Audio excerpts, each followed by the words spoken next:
Hello दोस्तों, आप सभी का स्वागत है हमारे चैनल शाश्वत सीजीपीएससी सी रिव्यू में। चलिए, हमारी जो डेली करंट अफेयर की क्लास है उसको आज कंटिन्यू करते हैं। तो देखिए, ये वाला है ना, पिछले क्लास में मैंने आप लोगों को बताया था कि जो चोल ताम्रपत्र है इसको क्या तो वापस लाया जा रहा है। ठीक है, तो पिछले क्लास में भी मैंने इसके बारे में बताया हुआ था। आप इन सब चीजों को यहाँ पे देखेंगे कि हमारे प्रधानमंत्री नरेंद्र मोदी जी ये पहुंचे हैं नीदरलैंड। और नीदरलैंड के प्रधानमंत्री का आपको नाम याद रखना है ना, रॉब जेटन। नीदरलैंड के जो प्रधानमंत्री है उसका नाम याद रखना है, रॉब जेटन। और वहां पे लाइडन विश्वविद्यालय के पुस्तकालय में याद रखिए 11वीं शताब्दी के चोल ताम्रपत्र, ठीक है, जो रखे गए थे उसको भारत सरकार को क्या तो लौटा दिया गया है। जिसमें 21 बड़े ताम्रपत्र हैं, 3 छोटे ताम्रपत्र हैं और एक 11वीं शताब्दी संबंधित है। ठीक है, और चोल राजाओं द्वारा यह क्या है तो अभिलेख जारी किया गया था। ठीक है, इसके बाद जो अतिरिक्त जानकारी है वो आपको यहाँ से और पढ़ लेंगे। ठीक है, क्योंकि पिछले वाले डेली करंट अफेयर की क्लास में मैंने इसको और आपको बताया हुआ है। ठीक, चलिए आगे बढ़ते हैं। और ये आपका अगला इंपॉर्टेंट न्यूज है ना। देखिएगा कि भारतीय नौसेना द्वारा भोपाल में, कहाँ पे याद रखिएगा, भोपाल में नौसैनिक नौकायान केंद्र का शुभारंभ किया गया। किसका तो नौसैनिक नौकायान केंद्र का क्या तो शुभारंभ किया गया, ये याद रखना है। ठीक है, और उद्घाटन समारोह की अध्यक्षता किनके द्वारा की गई तो नौसेना प्रमुख एडमिरल दिनेश त्रिपाठी जी के द्वारा, है ना।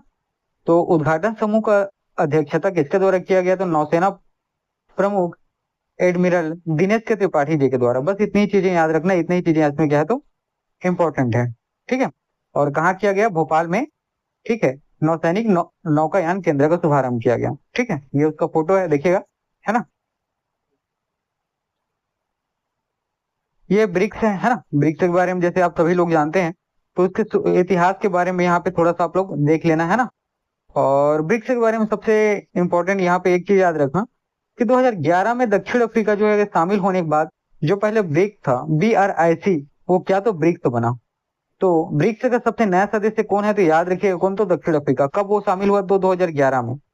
कब वो शामिल हुआ तो 2011 में। ठीक है, इसके बाद आप इसको क्या करेंगे, पॉज करेंगे, पॉज करने के बाद थोड़ा सा पढ़ लेना। ठीक है, चलिए देखिएगा, ये भी है ना। यहाँ से आपको प्रश्न, 1 नंबर के प्रश्न बिल्कुल देखने को मिलेंगे। तो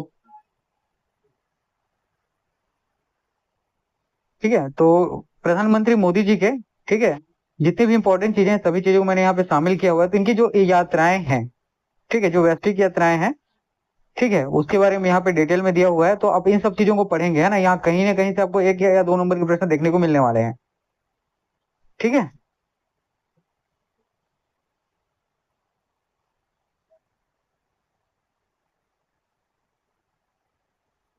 देखिए जैसे याद रखिएगा, क्रोएशिया जाने वाले भारत के पहले प्रधानमंत्री कौन है, मोदी जी हैं। कब, 2025 में गए, है ना। और उसी प्रकार इजराइल जाने वाले पहले भारत के प्रधानमंत्री कौन थे तो याद रखिए नरेंद्र मोदी जी हैं, 2017 में गए। ठीक है, इन सब चीजों को आप पढ़ेंगे। ठीक, कोशिश करिएगा लेटेस्ट पढ़ना है। लेटेस्ट में मतलब 2025 और 2026, बस इतना ही। ठीक है, बाकी सबको उतना इम्पोर्टेंट है नहीं।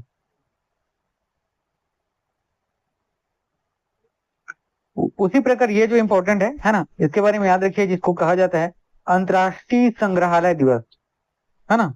क्या तो अंतर्राष्ट्रीय संग्रहालय दिवस, ये किस तारीख को मनाया गया तो यहाँ पर आपको याद रखना है 18 मई 2026 को। कब मनाया गया तो 18 मई 2026 को। और इसका जो विषय है वो क्या था तो याद रखिएगा, एक विभाजित दुनिया को एकजुट करते संग्रहालय। क्या तो एक विभाजित दुनिया को एकजुट करते संग्रहालय, म्यूजियम यूनिटिंग ए डिविडेंट वर्ल्ड। ठीक है, तो अंतर्राष्ट्रीय संग्रहालय दिवस कब मनाया जाता है तो 18 मई को, है ना, मनाया जाता है। और इस साल 2026, 18 मई 2026 को मनाया गया एक विभाजित दुनिया को एकजुट करते संग्रहालय। बस इतनी चीजें इसमें याद रखना। ठीक है, जो आपके पेपर के लिए इंपॉर्टेंट है। बाकी ठीक, उसके बाद है ये अगला जो आपको ध्यान देना है, जो राष्ट्रीय चंबल अभ्यारण्य, ये कहाँ आपको देखने को मिलेगा, आगरा उत्तर प्रदेश में। कहाँ तो आगरा उत्तर प्रदेश में। ठीक है, इस चीज को याद रखना, ये मेरे ख्याल से सबसे ज्यादा इंपॉर्टेंट है यहाँ पे। उसके बाद है मांडवी नदी। ठीक, मांडवी नदी के बारे में याद रखिएगा कि पश्चिमी घाट से निकलती है। कहाँ तो पश्चिमी घाट से निकलती है। ठीक है, बहुत बड़ी नदी नहीं है और इसका प्रवाह आपको दक्षिण भारत में देखने को मिलता है। हाँ ठीक है, मांडवी नदी को याद रखिएगा, मांडोवी और महादयी नदी के नाम से भी जाना जाता है, ये याद रखना है। ठीक है, और ये कर्नाटक और गोवा राज्य में बहती है। कर्नाटक और गोवा राज्य में क्या होती है, बहती है, और इसका उद्गम जो है कर्नाटक राज्य के भीमगढ़ नामक स्थान से होता है। ठीक है, कर्नाटक राज्य के भीमगढ़ नामक स्थान से होता है, और ये गोवा में अरब सागर में गिरती है। गोवा में क्या, तो अरब सागर में गिरती है। और ये दूध सागर जलप्रपात किसमें है, तो मांडवी नदी पर स्थित है, ये याद रखिएगा। दूध सागर जलप्रपात मांडवी नदी पर है, और साथ ही पन्ना जी शहर जो है ना, पणजी शहर, ये कहाँ पर देखने को मिलता है, तो मांडवी नदी के किनारे आपका देखने को मिलता है। ठीक है, इतनी चीजें याद रखना। चलिए, ये पेपर के लिए इंपॉर्टेंट है। ठीक है, और उसके बाद एक वो वायरस है ना, इबोला वायरस, ये वर्तमान में क्या है, बहुत ज्यादा न्यूज पे है। तो कहाँ ये इसके बारे में अभी सुनने को मिल रहा है, तो कांगो है ना, कांगो एक अफ्रीकन कंट्री, वहां पे इबोला वायरस के बारे में सुनने को मिल रहा है, बस इतना ही याद रखना। और ज्ञान भारतम जो राष्ट्रीय पांडुलिपि सर्वेक्षण है, इसमें दरभंगा में लगभग 85,000 से अधिक पांडुलिपियां क्या हुई, प्राप्त हुई, ये याद रखना है। ठीक, कहाँ, तो दरभंगा में मिली 85,000 से अधिक पांडुलिपियां। ठीक, बस इतनी चीजें याद रखना आप लोग। ठीक है, आपको गोमती घाट के बारे में याद रखना है। गोमती घाट आपको कहाँ देखने को मिलेगा, तो ये द्वारका गुजरात में आपको देखने को मिलेगा। गंगा की सहायक नदी है कौन सी, तो गोमती नदी, ये आपको याद रखना है। ठीक है, उसके बाद इसमें ज्यादा कुछ इंपॉर्टेंट है नहीं, इतना ही याद रखना है ना, स्टैटिक जी का पार्ट है। उसी प्रकार राजगीर का मल मास मेला, ये आपको देखने को मिलता है। ठीक है, ये कब से कब, तो 17 मई से 15 जून 2026 तक हो रहा है ना। 17 मई से 15 जून 2026 तक हो रहा है। आध्यात्मिक और सांस्कृतिक उत्सव है, किस प्रकार का है, तो आध्यात्मिक और सांस्कृतिक उत्सव का है। राजगीर कहाँ है, तो याद रखिएगा, बिहार में। उसके बाद अगला न्यूज ये है कि दिल्ली के उपराज्यपाल, नाम याद रखना है, तरनजीत सिंह संधू, इनके द्वारा याद रखिएगा डिस्ट्रिक्ट पार्क पश्चिम बिहार से जल संचय अभियान की क्या, तो शुरुआत की गई, बस इतना ही याद रखना। दिल्ली के उपराज्यपाल नाम है तरनजीत सिंह संधू, इनके द्वारा डिस्ट्रिक्ट पार्क पश्चिम बिहार से जल संचय अभियान की क्या, तो शुरुआत की गई। ठीक है, ये उसका कुछ इमेज है ना, यहाँ पे जल संचय अभियान लिखा हुआ है, तो दिल्ली में ये देखने को मिलेगा। ठीक है, तो प्रधानमंत्री जी जो है हमारे नीदरलैंड की यात्रा पे गए हुए हैं। तो इसमें ना 2-3 चीज याद रखना है। एक समझौता को देखना है ना, एक समझौता के बारे में पढ़ना है, दूसरा संयुक्त घोषणा के बारे में पढ़ना है। ठीक है, और देखिएगा यहाँ पे सीमा शुल्क मामलों में पारस्परिक प्रशासनिक सहायता और भारत सरकार और नीदरलैंड की सरकार के बीच क्या, तो समझौता हुआ है। किस मामलों में, तो सीमा शुल्क के मामलों में हुआ है, ये आपको याद रखना है, साथ ही प्रशासनिक सहायता। पशुपालन और डेयरी क्षेत्र में सहयोग के लिए भारत सरकार के मत्स्य पालन, पशुपालन और डेयरी मंत्रालय तथा नीदरलैंड के मिनिस्ट्री ऑफ एग्रीकल्चर है ना, फिशरीज, फूड सिक्योरिटी, नेचर के बीच संयुक्त क्या, घोषणा पत्र ये जारी किया गया है। ठीक है, तो नीदरलैंड में पशुपालन और डेयरी क्षेत्र, ठीक, हमारे भारत के पशुपालन और डेयरी क्षेत्र जिसके अंतर्गत भारत के मत्स्य पालन, पशुपालन, डेयरी मंत्रालय और नीदरलैंड का ministry of agriculture, fisheries, food security and nature के द्वारा संयुक्त घोषणा पत्र जारी किया। साथ ही ऊर्जा क्षेत्र में भी आपको है ना सहयोग हेतु नीति आयोग और नीदरलैंड के बीच संयुक्त आशय क्या, तो वक्तव्य जारी किया गया है। ठीक, ऊर्जा क्षेत्र और ऊर्जा रूपांतरण योजनाओं के लिए किनके बीच, तो भारत की नीति आयोग और नीदरलैंड के बीच। ठीक, चलिए आगे बढ़ते हैं। और ये नीदरलैंड में ही है ना। तो गुजरात में याद रखिएगा कलस्पर परियोजना, कलस्पर परियोजना की जहां भी बात होगी आपको याद रखना है गुजरात। इसके लिए जो तकनीकी सहयोग है और भारत के जल शक्ति मंत्रालय और नीदरलैंड के ministry of infra and water management के बीच क्या, तो ठीक है समझौता या आशय पत्र जारी किया गया है, बस इतना ही याद रखना। तो कलस्पर परियोजना कहाँ देखने को मिलेगा आपको, गुजरात में। साथ ही स्वास्थ्य सेवा के क्षेत्र में सहयोग के मामले में जो हमारा जो है एम्स है ना, स्वास्थ्य एवं परिवार कल्याण मंत्रालय भारत सरकार है, और उसी प्रकार नीदरलैंड के national institute for public health and environment के बीच क्या, तो आशय पत्र जारी किया गया है। ठीक, इतने सारे समझौते आपको देखने को मिलेंगे यहाँ पे। साथ ही नवीनीकरण ऊर्जा संबंधित भी समझौता वहां पे आपको देखने को मिलेगा है ना। पश्चिम त्रिपुरा में फूलों के लिए एक इंडो डच उत्कृष्टता केंद्र की स्थापना की जाएगी, बहुत ज्यादा इंपॉर्टेंट है ना। त्रिपुरा के पश्चिम एरिया में आपको देखने को मिलेगा फूलों के लिए इंडो और डच है ना उत्कृष्टता केंद्र की स्थापना की जाएगी, ये याद रखना है। साथ ही पशुपालन उत्कृष्टता केंद्र बेंगलुरु में डेयरी प्रशिक्षण एवं इंडो डच ठीक है उत्कृष्टता केंद्र की स्थापना भी आपको देखने को मिलेगा। ठीक है, तो यहाँ पर 2-3 चीज याद, नवीनीकरण ऊर्जा संबंधित चीज आपको देखने को मिलेगी है ना डच के साथ। उसी प्रकार पश्चिम त्रिपुरा में फूलों के लिए इंडो डच उत्कृष्टता केंद्र की स्थापना की जाएगी। पशुपालन उत्कृष्टता केंद्र बेंगलुरु में डेयरी प्रशिक्षण एवं इंडोर डेयरी उत्कृष्टता केंद्र की स्थापना की जाएगी। ठीक है, ये बात याद रखिएगा। ठीक है, साथ ही भारत और नीदरलैंड के बीच आवागमन मतलब ट्रांसपोर्टेशन और प्रवासन को लेकर समझौता हुआ है। और उसी प्रकार नालंदा विश्वविद्यालय जो बिहार में है ना, और इनका नाम है ग्रोनिंगन विश्वविद्यालय, नीदरलैंड के बीच शैक्षणिक सहयोग पर समझौता ज्ञापन क्या तो जारी किया गया। नालंदा और नीदरलैंड के नाम है ग्रोनिंगन विश्वविद्यालय। ठीक, इतनी चीजें याद रखना, किस क्षेत्र में, शिक्षा के क्षेत्र में। और उसी प्रकार धौलेरा में सेमीकंडक्टर फैब की सहयोग प्रदान करने के लिए टाटा इलेक्ट्रॉनिक्स और एएसएमएल के बीच समझौता हुआ है ना। कहा तो धौलेरा में, याद रखिएगा, किस लिए, तो सेमीकंडक्टर फैब के सहयोग के लिए टाटा इलेक्ट्रॉनिक्स और एएमएसएल के बीच समझौता हुआ है।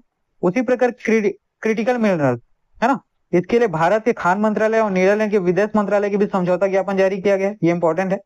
उच्च शिक्षा के क्षेत्र में भारत सरकार और नीदरलैंड सरकार के बीच भी समझौता ज्ञापन याद रखना है। लेडियन यूनिवर्सिटी लाइब्रेरी है ना, लाइब्रेरीज और भारतीय पुरातत्व सर्वेक्षण के बीच क्या भी समझौता ज्ञापन आपको देखने को मिलेगा। ये सारी चीजें इंपॉर्टेंट है ना, क्योंकि यहाँ से एक या दो नंबर प्रश्न आपको देखने को मिलेंगे। अभी वर्तमान में मोदी जी जो 5 यूरोपियन कंट्री की यात्रा पे निकले, वहां से आपको प्रश्न देखने को मिलने वाले हैं, है ना। तो इन सब चीजों को याद रखना, एक एक लाइन का है, बार बार आप रिविजन करेंगे, ये चीजें याद होती जाएंगी।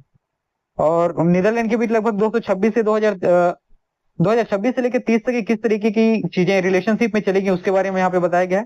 साथ ही हरित हाइड्रोजन सहयोग के विकास पर भारत नीदरलैंड का रोड मैप तैयार किया गया है। चोल राजवंशों की जो तामपत्र है, इसकी वापसी भारत को क्या तो कर दी गई है। ठीक है,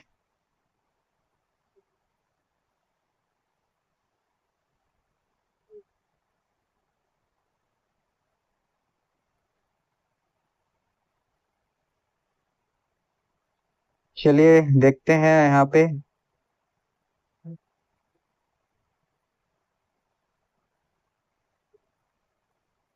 थोड़ा सा रुकिएगा, हम लोग कुछ ज्यादा ही आगे निकल गए है ना। ये यहाँ तक हो गया था, अब यहाँ से आगे कंटिन्यू करते हैं। देखिए, ये जो है एथलीट है, इनका नाम याद रखना है, प्रवीण कुमार, है ना।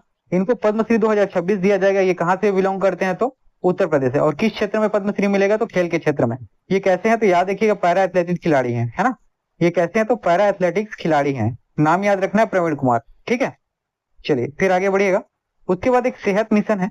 तो सेहत मिशन में सबसे पहले सेहत का फुल फॉर्म आपको पता होना चाहिए, science excellence for health through agricultural and, है ना, ट्रांसफॉर्मेशन मिशन। ठीक है, ये आपको देखना है। सेहत, एस से होता है साइंस, ई से होता है एक्सीलेंस, फॉर, एस से होता है हेल्थ थ्रू, ए से एग्रीकल्चरल, और उस एग्रीकल्चरल फिर ट्रांसपोर्टेशन मिशन, ये आपको याद रखना है। ठीक है, इतनी चीजें सेहत के बारे में याद रखनी है। और सेहत के बारे में याद रखना है कि दिल्ली में केंद्रीय स्वास्थ्य एवं परिवार कल्याण तथा रसायन एवं उर्वरक मंत्री जेपी नड्डा जी के द्वारा केंद्रीय कृषि एवं किसान कल्याण ग्रामीण विकास मंत्री शिवराज सिंह जी द्वारा इसको क्या तो लॉन्च किया गया। सेहत मिशन को किसने लॉन्च किया, तो दिल्ली में केंद्रीय स्वास्थ्य एवं परिवार कल्याण तथा रसायन एवं उर्वरक मंत्री जेपी नड्डा और केंद्रीय कृषि एवं किसान कल्याण तथा ग्रामीण विकास मंत्री शिवराज सिंह चौहान जी के मौजूदगी में सेहत मिशन को लॉन्च किया गया। सेहत मिशन के बारे में यही याद रखना, full form science excellence for health through agricultural transformation mission. ठीक, इतनी चीजें। चलिए आगे बढ़े। ठीक है, उसी प्रकार यहाँ थार की बात हो, तो जब भी थार की बात हो तो याद रखिएगा रेगिस्तान की बात हो रही है। और रेगिस्तान के लोक संगीत कलाकार एक हैं, जिनका नाम है राजस्थान के सुप्रसिद्ध लोक कलाकार श्री तगाराम भील। इनको पद्मश्री से क्या तो 2026 में सम्मानित किया जाएगा। ठीक है, तो राजस्थान में याद रखना है, सुप्रसिद्ध लोक कलाकार जिनका नाम है श्री तगाराम भील जी, इनको पद्मश्री से सम्मानित किया जाएगा। इनका फोटो आप आगे देख पाएंगे, ये है वो व्यक्ति, है ना। इसको सूरों के संरक्षक के नाम से भी जाना जाता है।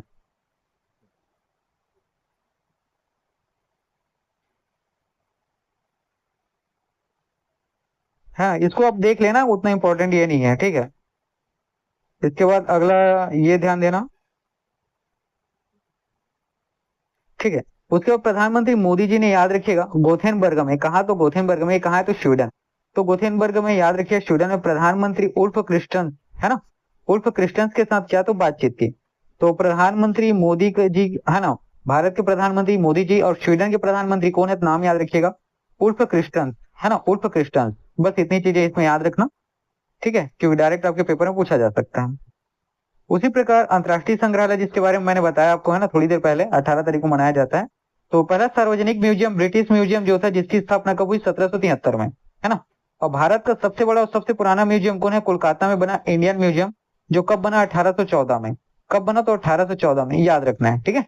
और वैसे आपको याद रखना है कि सबसे बड़ा म्यूजियम परिसर, तो इन सब दोनों चीजों को आप पढ़ सकते हैं, ठीक है।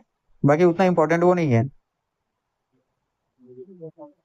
ठीक, अगला याद रखिएगा, कृषि शिक्षा, किसान सशक्तिकरण और बिहार में टिकाऊ कृषि पद्धति को नई दिशा देने के लिए प्रख्यात कृषि वैज्ञानिक डॉक्टर गोपाल जी द्विवेदी को क्या तो माफ करिएगा, गोपाल जी त्रिवेदी को पद्मश्री से सम्मानित किया जाएगा, है ना। तो कृषि शिक्षा, किसान सशक्तिकरण और बिहार में टिकाऊ कृषि पद्धति को नई दिशा देने के लिए प्रख्यात कृषि वैज्ञानिक डॉक्टर गोपाल जी त्रिवेदी को पद्मश्री से सम्मानित किया जाएगा। ये उनका फोटो है, ठीक है जी। चलिए आगे बढ़ते हैं। उसी प्रकार 18 मई का जो डेट है ना, उसको याद रखना है। तो 18 मई को, है ना, 1974 में पोखरण में, याद रखिएगा, पहला न्यूक्लियर परीक्षण किया गया था। उस समय जो बार्क के निदेशक थे उनका नाम है राजा रमन्ना जी, है ना। उस समय बार्क के जो निदेशक थे नाम है राजा रमन्ना। इसमें कुल 75 वैज्ञानिक लगे हुए थे, है ना। 75 वैज्ञानिक और इंजीनियरों की टीम 7 साल की मेहनत के बाद ये कर पाती है। और परमाणु परीक्षण किया गया, उसका वेट कितना था? तो 1400 ग्राम, है ना। माफ करिएगा, 1400 केजी। कितना था? 1400 केजी, ठीक है। और याद रखिएगा, जब ये परमाणु परीक्षण किया गया तो उसके लिए एक विशेष कोड नाम याद रखा गया था, जिसका नाम है इस मिशन का क्या? तो बुद्धाई जी स्माइलिंग। क्या? तो बुद्धाई जी स्माइलिंग, ठीक है।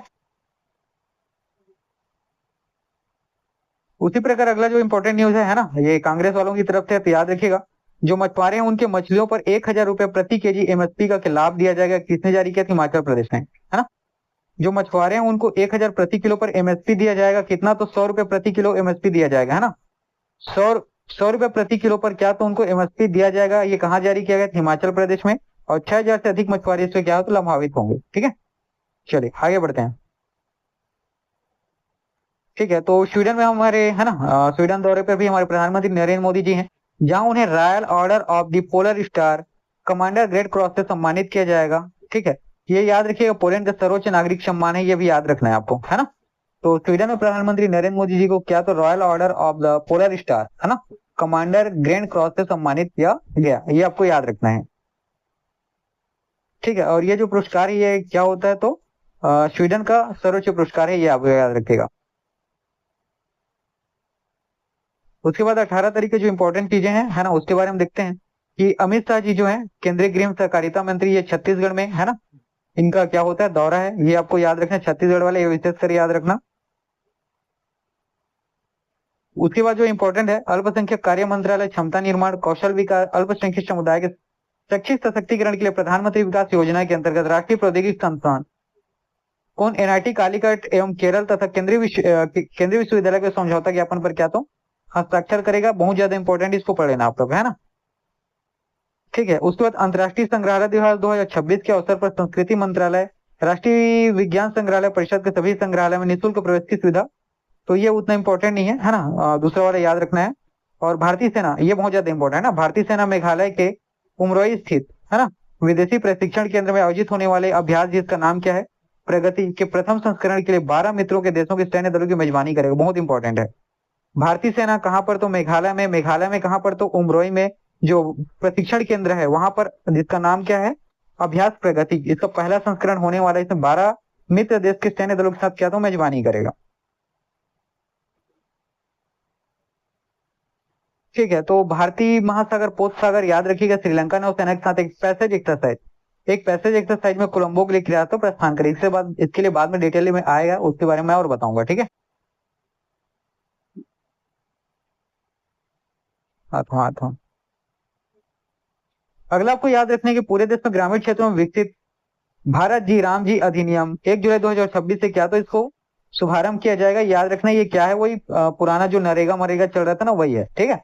इसके बारे में आप लोग याद रखेंगे। 1 जुलाई 2026 से इसको ग्रामीण क्षेत्रों में क्या तो लागू किया जाएगा। और इसमें याद रखना है कि 125 दिन की मजदूरी की रोजगार गारंटी इसमें दिया जाएगा, ठीक है। उसके बाद इसके लिए जो बजट तय किया गया है ना, यहाँ पे वित्त वर्ष 2026-26 के लिए केंद्र सरकार 95,692.31 करोड़ का बजट इसके लिए आवंटित किया गया है। और राज्यों का हिस्सा मिलाकर कुल कार्यक्रम एवं खर्च कितना? 1.51 लाख करोड़ रुपए का होने का अनुमान है। इतनी चीजें आपको याद रखना है, ठीक है। मैं जितना बता रहा हूँ उतना ही याद रखना, उतने में आपका काम हो जाएगा एग्जाम के पॉइंट ऑफ व्यू से, ठीक है। तो चलिए आज का क्लास इतना ही, पढ़ते रहिए। वैसे करंट अफेयर को बस आपको ही 15-20 मिनट ही पढ़ने हैं ना डेली, उससे ज्यादा नहीं पढ़ना है। और मैं जितना बता रहा हूँ उतने को आप रिविजन करते जाइएगा। ठीक है, चलिए ठीक है, पढ़ते